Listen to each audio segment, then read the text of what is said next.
about it, and I don't think it should be in. I don't think the flag of a traitorous country should be instituted in state flags in the United States. All right, so this is gonna be a actual response video. I don't think I want to do these a lot, but sometimes I see something and kind of have to give an opinion on it because someone who I like and I listen to now that I found out, and he's on the Dave Rubin show and he was on Joe Rogan's show, and this is why I'm commenting, because he was on Joe Rogan and Joe Rogan did a really good job of talking to him. But then they got to the subject of the Confederate flag very briefly. Very briefly did they talk about it. But Colin Mortuary, that's who said this, really disparaged the idea of the Confederacy and basically continued the narrative that the northern, northeastern historical people with intellectual degrees in history, tend to throw out there. Just it's the continuation of just disparaging the Southern culture and the Southern way of life and why the South rose up as it did, and unlike many other oppressed people, actually fought to the death for the rights that they felt that they weren't having. Now, you can look at that and go, oh, they were fighting for slavery, as Colin does point out. He goes, oh, they're fighting for slavery, and that's what the flag was about. That's what the entire Civil War was about. It was about slavery. Colin, you're earlier in the interview with Joe Rogan, you kept talking about the Fourth Amendment, the rights of the people for searches and seizures in airports, and I don't know how you can't make the link from the Fourth Amendment of searches and seizures of the government overstepping its bounds and apply it to 1863. I don't understand how that isn't computing for you as an intellectual historian as you are, who has a degree in this. I don't have a degree in this, but yet I can make that connection. Slavery is wrong. It was wrong, but it doesn't mean that back in 1863, when the Civil War began, that the government wasn't overstepping its bounds and taking away the property of its citizens. Because that's what the slaves were at the time. If you put yourself in the mindset of those people, of the Southern people, you will see that they felt that they were being abused by a Northern supremacy that felt that they could push the South around. And they surely did. They had the numbers to do it. They were the overwhelming majority of people. But the Southern way of life was a culture of slavery, a culture of agriculture, and you needed slaves to be profitable. That was how it was. They were property. They were people, but they were property. People can be property. Slavery was not something invented in the Americas. It's something that has been, over time, has happened. It still happens today. There's still sex slaves out there. There's still slavery going on in Africa. These things happen. But yet, you simplify the Civil War by saying, oh, it's just for slavery. No, this was a Fourth Amendment problem. A huge Fourth Amendment problem. This was a seizure of property. That's what this was. It was forced down the throat of the Southerners that they couldn't have that property anymore.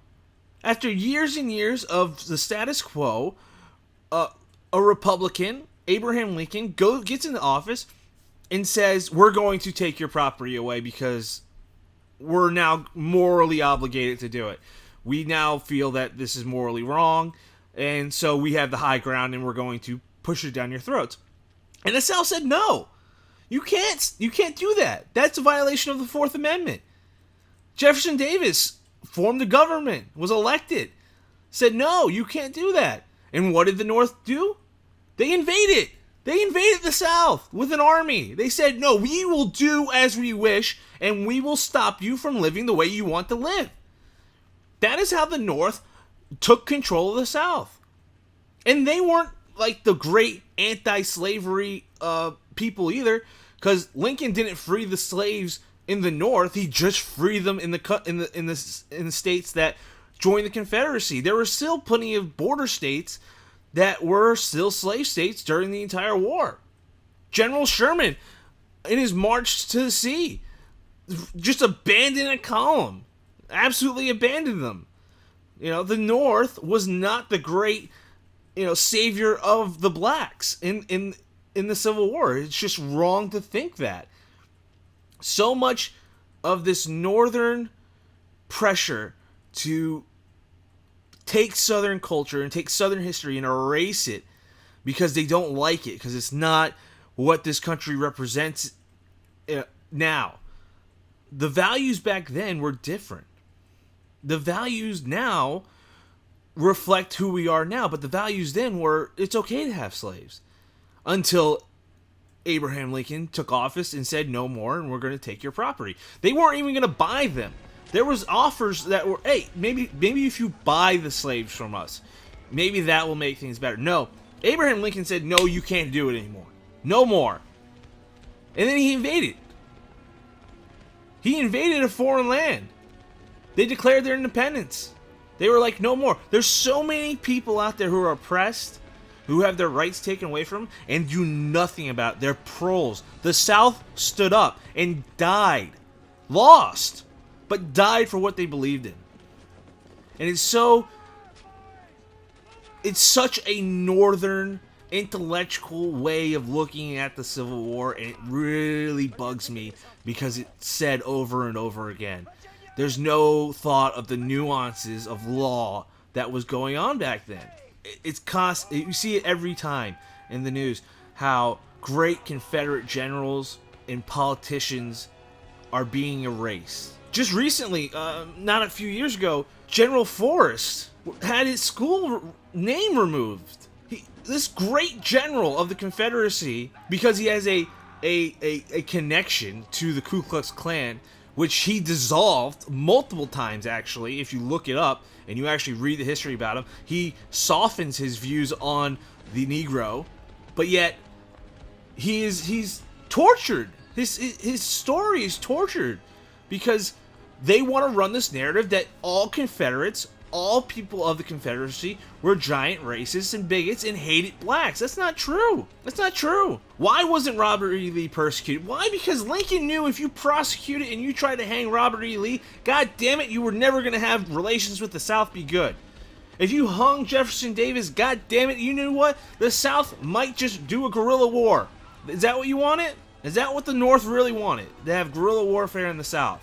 I mean, you go, oh, the Ku Klux Klan, they were, the Ku Klux Klan was pretty freaking bad when it goddamn took over and was basically half the nation. Yeah, that happened. But whose fault was it? Was it because of the conditions that the North set upon the South? Or was it because these guys just wanted to relive the glory days of the South?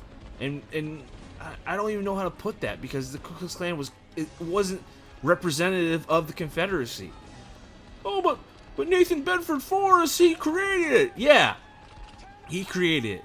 And then he disbanded it because it became too violent and racist for him. Oh, my God. Colin, I'm looking forward to your show, Your Last Stand. But if you continue this northern intellectual bias of history, we're gonna have some surprises for you, because it's just not gonna fly. I'm not gonna sit here and allow some northern intellectual spew lies about my great southern heritage. The flag is very important to us down here. It means that we're willing to stand and fight for what we believe in. But alright, that's I guess we'll leave it there. Be a quick little response about this, because I mean it's ridiculous to think that Northerners are still putting the blame on the Southerners for the war, when the Southerners only wanted their rights and their heritage to live the way they wish to live. But they always come back. The Northerners always come back. It's always the darkies. It's the goddamn darkies. The people, every government, everywhere. Well, let me make this very plain to you, sir. We do not consent, and we will never consent. And what you've got to do is you've got to go back over there to your parliament, and you've got to make it very plain to them. You've got to tell them that what we're fighting for here is a freedom from what we consider to be the rule of a foreign power. I mean, that's all we want. That's what this war is all about. Jim. No. Now, we established this country in the first place with very strong state governments just for that very reason. I mean, let me put it to you this way. My home is in Virginia.